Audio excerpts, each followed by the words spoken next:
ദേവീ ശരണം അമ്മേ. ഹേ മായാവിനിയായി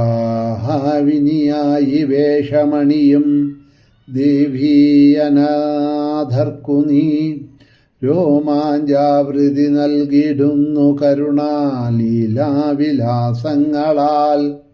നാമോച്ചാരണയജ്ഞമെന്നു മരുളുന്നുണ്ടേ സുഹർഷങ്ങളും പ്രേമോത്കർഷവുമൊട്ടുമില്ല വിഷമം മായാബ്ധിതൻ കോളിലും. ദേവീ ശരണം അമ്മേ. സുപ്രഭാതം, ശുഭദിനം. എല്ലാ ധന്യാത്മാക്കൾക്കും പുലർകാല വന്ദനം. ശ്രീമദ് ദേവി ഭാഗവത നിത്യപാരായണ പരമ്പരയുടെ ഇന്നത്തെ പ്രഭാഷണ വേദിയിലേക്ക്, യജ്ഞവേദിയിലേക്ക് എല്ലാ സജ്ജനങ്ങൾക്കും സുസ്വാഗതം. ദേവി ഭാഗവതം അഷ്ടമസ്കന്ധം 16-ാമത്തെ അധ്യായമാണ് ഇന്നലെ നാം അവലോകനം ചെയ്ത് നിർത്തിയത്. ഭൂഗോള വർണ്ണനം, ലോകാലോക വർണ്ണനകൾ, സൂര്യമണ്ഡലം, ചന്ദ്രമണ്ഡലം, നക്ഷത്രമണ്ഡലം, ഗ്രഹമണ്ഡലങ്ങളെയെല്ലാം അവലോകനം ചെയ്തതിന് ശേഷം അടുത്തതായിട്ട് ഈ 17-ാമത്തെ അധ്യായത്തിൽ ധ്രുവമണ്ഡലത്തിനെയാണ് ഇവിടെ നാരായണ ഋഷി അവലോകനം ചെയ്യുന്നത്. നാരദന് അധ ഋഷിമണ്ഡലാദൂർധ്വം യോജനാനാം പ്രമാണത ലക്ഷൈസ്ത്രയോദശമിതൈഃ പരമം വൈഷ്ണവം പദം. സപ്തർഷി മണ്ഡലത്തിന് മുകളിലായി 13 ലക്ഷം യോജന മുകളിലായിട്ട് പരമപാവനമായിട്ടുള്ള വിഷ്ണുപദം സ്ഥിതി ചെയ്യുന്നു. ആ സ്വയംഭുമനുവിൻ്റെ പൗത്രനും ഉത്താനപാദ മഹാരാജാവിൻ്റെ മനുവിൻ്റെ പുത്രനും മഹാഭക്തനും ലോകവന്ദിതനുമായിട്ടുള്ള ധ്രുവൻ അവിടെയാണ് വസിക്കുന്നത് എന്ന് പറയുന്നു. ധ്രുവചരിതം ശ്രീമദ് ഭാഗവത മഹാപുരാണത്തിലെല്ലാം ദീർഘമായിട്ട് അവിടെ പറയുന്നുണ്ട്. 5 വയസ്സ് പ്രായമുള്ള ധ്രുവൻ നാരദൻ്റെ ഉപദേശമനുസരിച്ച് 5 മാസം ഭഗവാനെ കഠിനമായി തപസ് ചെയ്ത് ദ്രവ്യം കാലം ച കർമ്മം ച സ്വഭാവോ ജീവ ഏവ ച എന്ന് പറയുന്ന 5 അനുഗ്രഹങ്ങളും മേടിച്ച് അവസാനം യമധർമ്മനാൽ പോലും സ്തുതിക്കപ്പെടുന്നവനായി ആ മൃത്യുവിനെയും യമനെയും അനുഗ്രഹിച്ചുകൊണ്ട് ആ ധ്രുവപദത്തിലേക്ക് ഭഗവാന്റെ അനുഗ്രഹമായി എത്തിച്ചേർന്നു എന്ന് നമ്മൾ കഥകൾ കേട്ടിട്ടുണ്ട്. അങ്ങനെയുള്ള ധ്രുവമണ്ഡലത്തിനെയാണ് ഇവിടെ വ്യാഖ്യാനിക്കുന്നത്. ഇന്ദ്രൻ, വന്നി, കശ്യപൻ, ധർമ്മൻ എന്നിവരോട് പ്രദക്ഷിണം ചെയ്ത് ബഹുമാനിക്കുന്ന മറ്റു നക്ഷത്രങ്ങളോടും കൂടി ഒരേ സമയം ധ്രുവൻ കൽപ്പജീവികൾക്കെല്ലാം ആശ്രയഭൂതനായിക്കൊണ്ട് ഭഗവത്പാദം ഉപാസിക്കുന്ന ഗ്രഹങ്ങൾ, നക്ഷത്രങ്ങൾ, താരങ്ങൾ തുടങ്ങി സകല ജ്യോതിർഗോളങ്ങളെയും കറക്കിക്കൊണ്ടിരിക്കുകയാണ് ചെയ്യുന്നത്. അവയ്ക്കെല്ലാം ആധാര സ്തംഭം എന്നവണ്ണം സർവേശ്വരനാൽ നിശ്ചയിക്കപ്പെട്ടിരിക്കുന്ന ആളാണ് ഈ ധ്രുവൻ.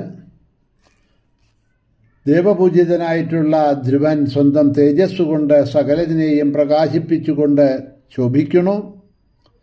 ധാന്യം മെതിക്കാൻ വേണ്ടി നാട്ടിയിട്ടിരിക്കുന്ന കുറ്റിക്കു ചുറ്റും അതിൽ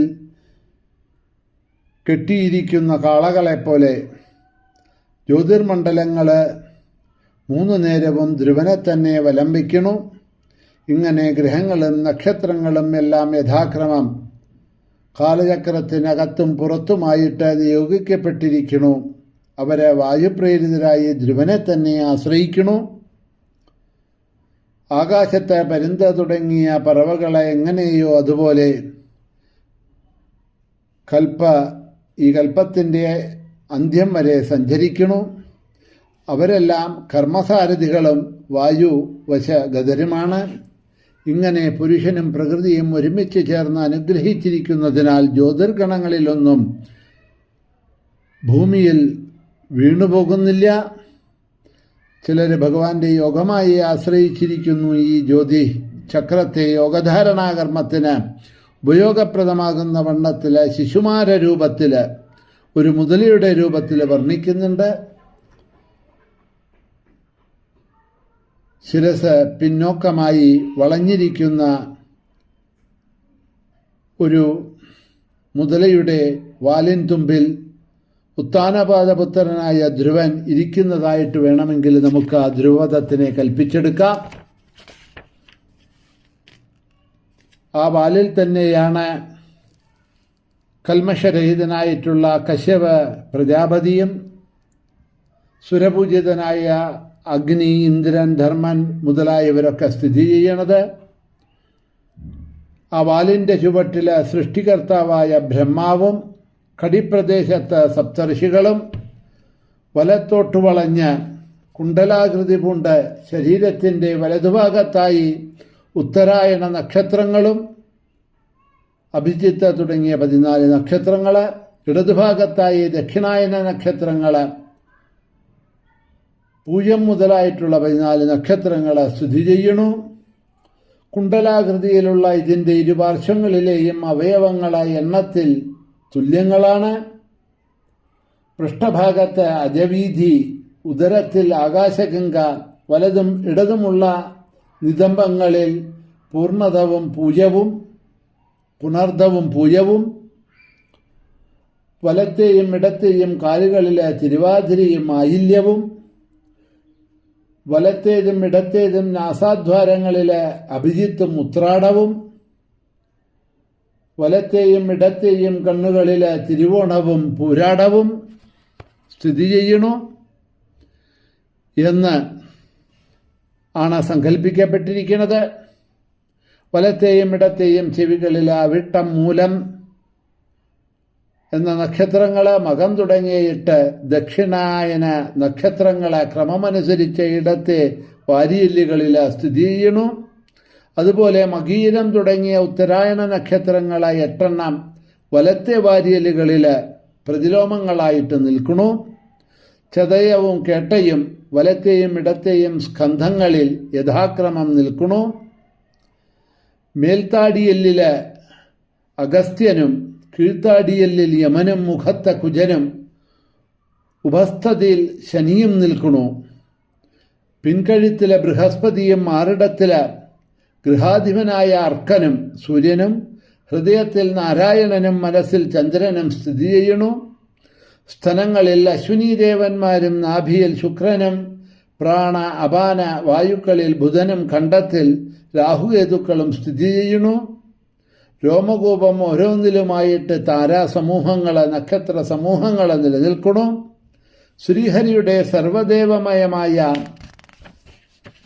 ഈ ശരീരത്തെ നിത്യവും സന്ധ്യയ്ക്കും സംയമനത്തോടെ നിശബ്ദമായി ധ്യാനിക്കണം. ഇത് ആരാണോ മനസ്സുകൊണ്ട് സ്മരിച്ചുകൊണ്ട് എഴുന്നേൽക്കുകയും ചെയ്യുന്നത് അവർക്ക് ഭഗവാന്റെ അനുഗ്രഹം സദാ ഉണ്ടായിരിക്കും. ഹേ നാരദ, അങ്ങ് സകല ജ്യോതിർലോകങ്ങളെ നിങ്ങൾക്കും ആശ്രയമാണ്. കാലചക്രരൂപത്തിൽ വിരാജിക്കുന്നവനാണ് ധ്രുവൻ. ദേവതകൾക്ക് അധീശനും പരമപുരുഷനുമാണ്. ഞങ്ങൾ അങ്ങയെ നമസ്കരിക്കണോ എന്ന് അങ്ങയെ എന്ന് പറഞ്ഞാൽ ഇവിടെ ധ്രുവനെ സ്തുതിക്കണം. ഗ്രഹങ്ങൾ, നക്ഷത്രങ്ങൾ, താരങ്ങൾ എന്നിവരോടുകൂടി ഭഗവാന്റെ ആദിദൈവിക രൂപം ത്രികാലങ്ങളിലും ജപിക്കുന്നവൻ്റെ പാപം പുപുണു. ആ രൂപത്തെ നമിക്കുകയോ സ്മരിക്കുകയോ ചെയ്യുന്നവൻ്റെ കാലികമായ പാപം മുഴുവൻ നശിച്ചു പോകുന്നു എന്ന് പറയുകയാണ്. ഈ ശിശുമാര വർണ്ണനം ഒരു മുതലയുടെ രൂപത്തിലാണ് എന്ന് പറഞ്ഞു. ആ രൂപത്തിലാണ് കാണപ്പെടുന്നത്. അതുകൊണ്ട് തന്നെയാണ് ഇന്ന് ക്ഷേത്രങ്ങളിലും മറ്റും ഉത്സവബലി തൂകുന്ന സമയത്ത് വലിയൊരു നാക്കലയിൽ 1-2 നാക്കലകളൊക്കെ വലുത് മുറിച്ചു വെച്ച്, വാഴയില മുറിച്ചു വെച്ച് അതിൽ ചോറ് കൊണ്ട് ഒരു മുതലയുടെ സ്വരൂപമുണ്ടാക്കി ആ വാല് മുഖത്തിൽ വരുന്നത് മാതിരി ഉണ്ടാക്കി തന്ത്രിമാരാജനൊക്കെ ഓരോ അംഗങ്ങൾക്കും പൂജ ചെയ്യുന്നുണ്ട്. വാസ്തവത്തിൽ അത് ഈ ബ്രഹ്മാണ്ടത്തിൻ്റെ സ്വരൂപമാണ്. ബ്രഹ്മാണ്ടം തന്നെയാണ് ഭഗവാൻ, ബ്രഹ്മത്തിൻ്റെ സ്വരൂപം. അപ്പോൾ ഈ ബ്രഹ്മാണ്ടം അണ്ടത്തിൻ്റെയും പിണ്ടത്തിൻ്റെയും സ്വരൂപമാണത്, ബ്രഹ്മത്തിൻ്റെയും ബ്രഹ്മാണ്ടത്തിൻ്റെയും സ്വരൂപമാണ്. അതുകൊണ്ട് അതിനെ പൂജിക്കുന്നത് കൊണ്ട് ഈ ബ്രഹ്മാണ്ടത്തിനെ പൂജിക്കുന്നത് മാതിരിയും സാക്ഷാൽ ഭഗവാനെ പൂജിക്കുന്ന ഫലവും കിട്ടും എന്നുള്ള ആ ഒരു ഉദ്ദേശത്തോടു കൂടിയാണ് അതിന് പൂജ ചെയ്യാറുള്ളത്. മഹാക്ഷേത്രങ്ങളിലൊക്കെ, പല ക്ഷേത്രങ്ങളിലും ഉത്സവ സമയത്തൊക്കെ അത് ഉത്സവ ബലിയൊക്കെ തൂക്കി വരുന്ന സമയത്ത് ആ പൂജകൾ നടത്താറുണ്ട്. നിങ്ങൾ ശ്രദ്ധിച്ചിട്ടുണ്ടാവാം, അല്ലെങ്കിൽ ഇനി ശ്രദ്ധിക്കാം. അപ്പോൾ ആ ധ്രുവന്റെ പദം അതാണ് ഏറ്റവും മുകളിലായിട്ടുള്ളത്. സപ്തർഷികളും അതേമാതിരി തന്നെ നവഗ്രഹങ്ങളും നക്ഷത്രങ്ങളും ചന്ദ്രനും സൂര്യനും അടിയിലുള്ള മറ്റ് ഊർധ്വലോകങ്ങളും ഭൂമിയും ഭൂമിക്കടിയിലുള്ള സപ്താധോലോകങ്ങളുമെല്ലാം ഈ ധ്രുവനെ പ്രദക്ഷിണം ചെയ്തുകൊണ്ടിരിക്കണു. ആ ധ്രുവ മണ്ഡല